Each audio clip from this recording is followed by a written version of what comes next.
Good morning. Hey, man, I heard that DeSantis is going to announce today to run for president, and they had Hillary on, talking about how Florida's not doing that well and all this stuff, and it's all part of a rope-a-dope. Don't you understand?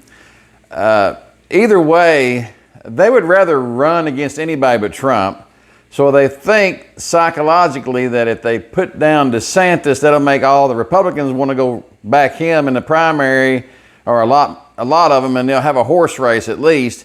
And either way, it'll tear down Trump and make him weaker. They're dividing and conquering is what they're doing. And DeSantis is playing into it. I believe he's probably being backed by people like Soros and people like that. Maybe not.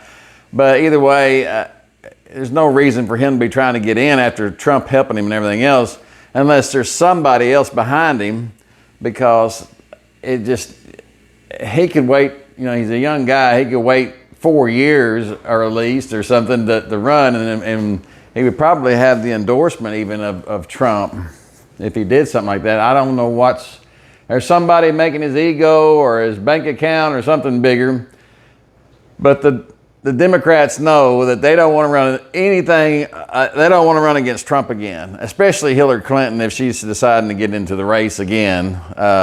She don't want to run against Trump. So she's thinking if she puts DeSantis down and make people that are on the right to run and get behind him, and then defeat Trump for her, then she would sail right in against DeSantis. But she ain't going to beat Trump. And Trump deserves it. Trump had it stolen from him the first time, really.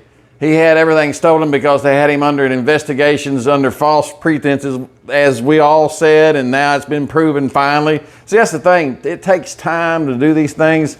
And Democrats and other nefarious people, rhinos, all these corrupt people, they know it takes time. By the time they figure it all out, so much water is under the bridge, and so many other things are going on, and other crises have come up. They know that the chances are very minuscule anything is ever going to happen to them for all their nefarious deeds. You understand? Especially if they have any power at all. Now, somebody like you or me, they'll jump on us like a June bug, like a chicken on a June bug, and nip it in the bud and put us right in jail, and prosecute us and everything else, because we're not in the power to tell them, we're not going to, like the FBI is doing now. We're not going to worry about your subpoena, and no, we're not going to hand over those documents. I mean, they throw us right in jail, but apparently there's only power in Congress when you have Democrats in power. Because I was telling somebody the other day, I heard Hannity talk about it, and then I think Beck and O'Reilly and all these people years ago, for 20 years. Oh, we got them now, I heard that, and I hear it. I just tell them now I'm from Missouri, because show me. I don't see it. Lindsey Graham, and they had some guy from, I can't think of his name, dark-haired guy from California for a while. He was going to be the big cleanup guy, and he was going to come in, and he was going to, take the Clintons to task and all this. Man, are you kidding me? There's nothing. Zero been done. And we know about the Clinton Foundation. We know that their entanglements with Russia. We know about selling the uranium. We know about the money going to Iran from Obama. We know about Fast and Furious. I could sit here for 15, 20 minutes. We know about what the lady with the IRS investigating the conservatives organizations and not letting them, get their 501c3, all this good stuff, man. It just goes on and on and on. There's so much corruption. The only thing that's going to cure this is an Article 5 Convention of States.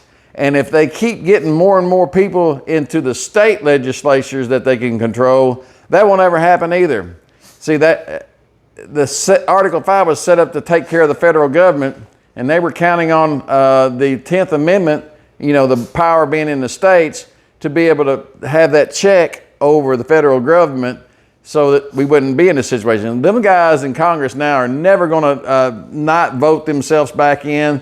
They're never going to vote for term limits. They're never going to vote for a balanced budget. Why should they? They can buy votes with giving your money away and keeping us in debt until it just runs out. and whatever the consequences, be damned, okay? So you getting it? The only way we're going to change it is either a major catastrophe was to happen in Washington and wipe everybody out, or we're going to have a convention of states. That's the only ways that you're going to see any change in Washington. And, you know, and if the rapture happens before then great. A lot of us will be out of here, and I guess Bible prophecy will be fulfilled. Have a great day. All right, bye.